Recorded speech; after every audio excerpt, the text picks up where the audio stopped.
2009 Wharton India Economic Forum, titled India, The Road Ahead, took place in Philadelphia and brought together CEOs of leading Indian companies, investors, heads of non-profit organizations, sports celebrities, and Bollywood stars to discuss where India is headed in an age of economic uncertainty.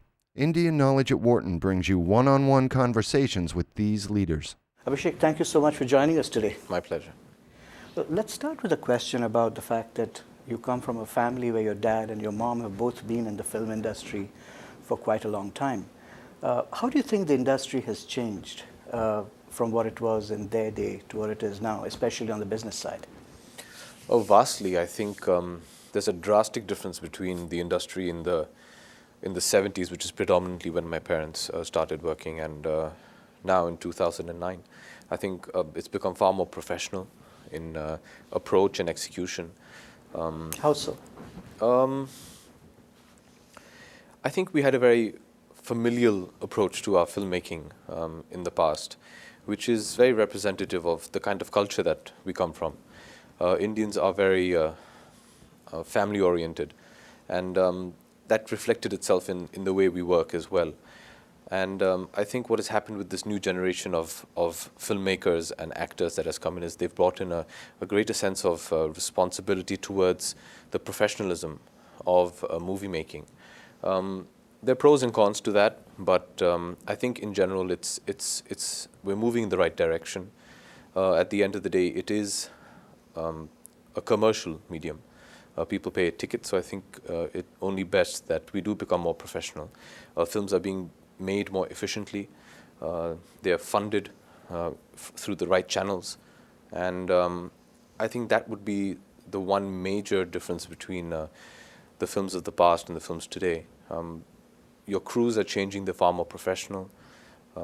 Actors are more well trained and prepared to do what they want. Actors also focusing predominantly on one film at a time, as opposed to in the past when, including me, I mean, when I first started off, there was a point of time I was doing 15 movies at the same time. Wow. Whereas now I shoot one film, finish it, and move on to the next. Right. So I think all in all, filmmaking as an enterprise has become more efficient and professional. So I think that would be the greatest change. You know, your work on the creative side is very well known on the screen. Are you involved in the business side at all?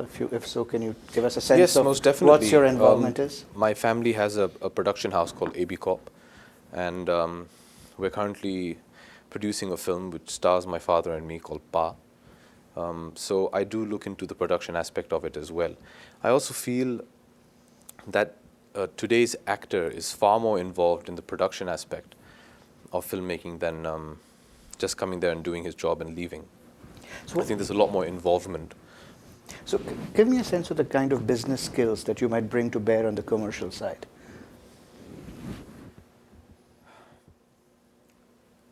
That would be tough to define because it's weird. Although it is a business, it is a creative business.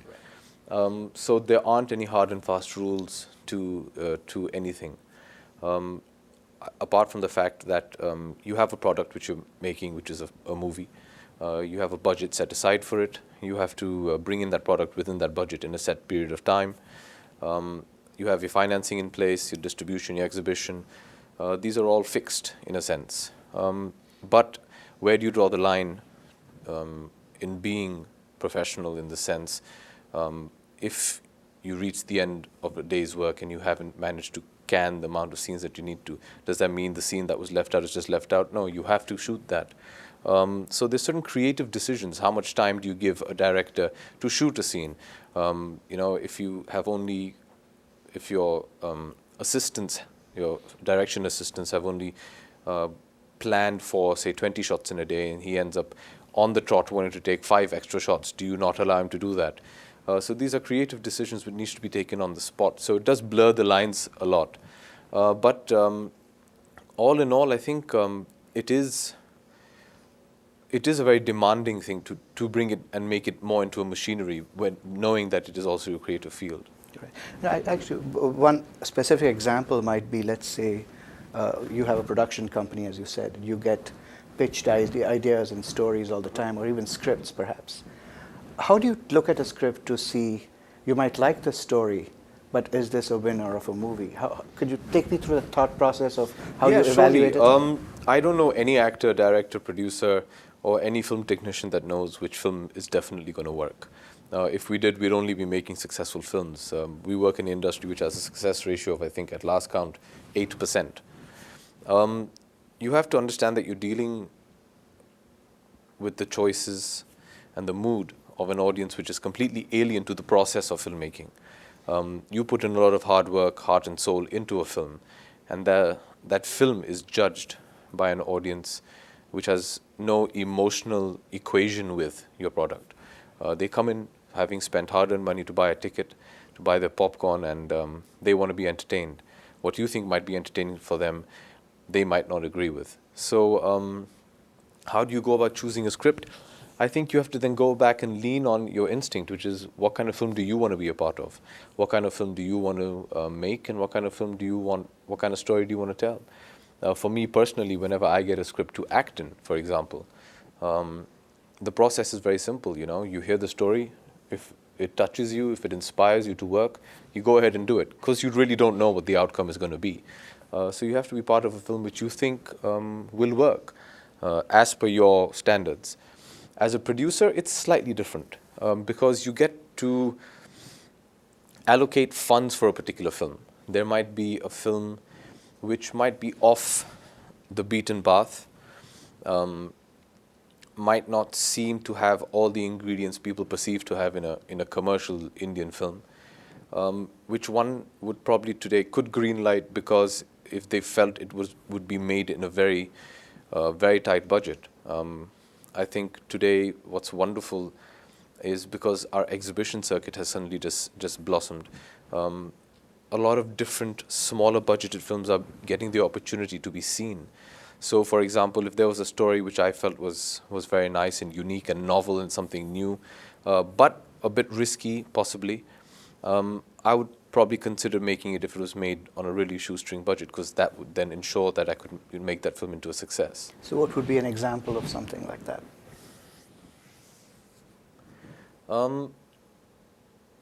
I did a regional film about 4 years ago in Bengali called Antar Mahal, which was directed by a very renowned director from Kolkata called Rituparna Ghosh. Antar Mahal was made for 1 crore.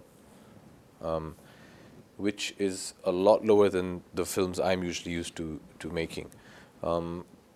Obviously, the artists you take understand the intention behind making the film, the budget. So you obviously don't end up paying them that kind of money. And for their creative satisfaction, I guess they do take a huge cut on their paycheck.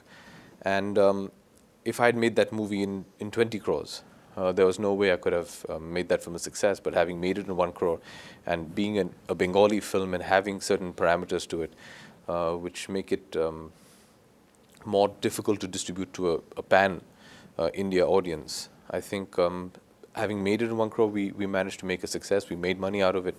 But had we made it in 20 crores, there was no chance for it. Conversely, I did a film called Dostana last year, which released in November, and that film was at a budget of 35 crores. And but that was in Hindi. We had very popular stars in it. It was a slightly risky subject to make, but we tried to ensure that we covered all the other bases. It went on to do great business. How well did it do it? I think, I'm not sure of the exact worldwide gross, but I think it was somewhere close to 90 to 100 crores gross. Yeah. Now, if you sense a tension between the creative side and the business side, how do you resolve it? You choose the creative. I think that's the best way to resolve it. I think most producers and directors and actors would agree with me, because people do realize at the end of the day it is a creative medium as well, and that has to be given prime importance. I don't think anybody would do anything to compromise the quality of a film. Obviously within reason. I mean, if suddenly your director turns around and says, I'm going to shoot a war scene and I want 100,000 people, that's obviously not going to fit into your budget, and you're going to ask them to try and shoot around that. But usually people don't make such absurd demands. But usually the weightage is given to the creative side. Now, how is globalization changing the Indian film industry? And by that I mean a couple of things. One is the increasing demand for Indian films, not just within India, but globally, and the greater attention that is being paid now to Indian films. Secondly, also the fact that a number of international financiers are funding Indian films, Right. and studios are getting involved. How is the landscape changing because of that? Well, I think that was just bound to happen. It was a matter of time. Um, I don't think it's happening because they enjoy our films. To answer the second part of your question, where you said a lot of studios from America are starting to do a lot of joint ventures in India, it's got nothing to do with the kind of films we make. I think it's got to do with the numbers. You're talking about a country which has a population of over 1 billion people who religiously watch a movie, possibly more than once a week. And you can't run away from those figures. That's huge. Indian film industry is the largest film industry in the world. We make over 1,000 films a year. We still sell the most amount of tickets in the world, more than Hollywood or any other film industry. So I think those are figures you really can't ignore. The fact of the matter also, which will attract studios from Hollywood to India, is I think the most expensive film ever made in India costs 50, 60 crores, which in today's day and age would be just around $10 million or slightly more, $10 or $12 million, which is possibly one of the smallest budgets they can make for a studio. So the returns on that are huge. So I think it's common sense and it's good business. Obviously, they're going to get attracted to it. So they have come into India. They have done a lot of joint ventures with local production houses and made certain films. They've had a rocky start. I think it's going to take them time to understand the Indian film industry and the Indian palette. But I think they will get there. I think it's wonderful because you're broadening your horizons, you're accepting another film industry, and dipping into a larger creative pool to choose from. So how has the landscape changed back in India? I think there's a lot of optimism in the air. I think currently, because of a lot of Indian films getting some notice abroad, and a lot of Indian technicians being recognized, especially in the past year, I think the world that does not know our film industry is waking up to the film industry, seeing the opportunities and the talent that lies there. And I hope the optimism is because people now feel that they can borrow from each industry. I hope a lot of Western talent comes to India and works in India. And conversely, I hope a lot of Indian talent goes abroad and works there as well. Do you think there'll be a sort of Slumdog Millionaire impact or effect on both Indian and Western film industries? Yes, I think to set the record straight, Slumdog is not an Indian film, which I don't know why a lot of people seem to think it is. It's an American film directed by a British director. Yes, it's got... it's a global film. Yeah, it's got an Indian star cast. I've been saying this for a long time. I mean, Hollywood goes and makes films in Italy. That doesn't make that film an Italian film. But what's nice is that it has employed a lot of Indian talent, which has gone on to prove its worth on a global platform. That, I think, has really woken up the world to Indian talent and has helped people realize the kind of talent that lies in India. And I think there will be more films made in which a lot more Indian talent will be employed. Right. In addition to globalization, the other thing that is changing the film industry, I think, is technology. Mm-hmm. Could you speak a little bit about how you see, the use of the internet, for example, and what kind of intellectual property challenges the film industry is facing because of that, and how do you think those issues should be dealt with? Well, I think those things have to be dealt with on a governmental level. I would think one of the biggest problems our film industry faces today is piracy. I think in the West they've done a wonderful job at curbing piracy. I'm not exactly sure, but if I remember correctly, close to 40 to 50% is the amount we lose to piracy in our revenue. That's huge. I think in the West they lose 1 or 2%. I mean, to take a very specific example, when Dostana was released, there were websites that had the entire movie that you could watch for free. Yeah, it was up on YouTube as well. Like I said, there's very little we as an industry can do if we don't have the backing of our government. Currently, I know there have been a lot of attempts by certain members of parliament to make piracy laws more stringent and stricter, but it really isn't helping. And I really think we need to crack down upon that, because once you do that, then it does have a ripple effect all the way down. Has your production company done any deals with international studios and so forth? No. Why not? We're currently only producing one film. That's the way we wanted to start. We wanted to start off small and make a few films, build up a bank, and then see where it leads us. Also, secondly, there really hasn't been the need to tie up with any international studios, because as of right now, with the kind of films we're making, we don't really see the need for that. As and when and if we do, what is wonderful is today those avenues are open for us to explore an opportunity like that. There have been a lot of inquiries, yes, but we haven't really thought it important as of right now to do something like that. But I'm sure if in the future we feel there is something which we require their expertise and something that we feel we will not be able to fulfill, I'm sure we can look into something like that. Looking to the future of the film industry, you feel that there will come a time when the movie industry will require MBA students, for example? We have a lot of MBA students right now, actually. One last question. Yeah, I think there are a lot of them now with corporate, the corporates moving into the film industry over the last 5 to 10 years, with bank funding coming into the film industry over the last decade. I think, like I said, there's a more professional approach. So yes, it's not very far away where you'll have a studio head who will be possibly a Wharton graduate.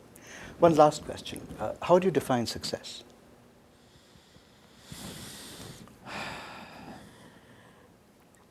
It's weird, actually. For an actor, it comes in 2 parts.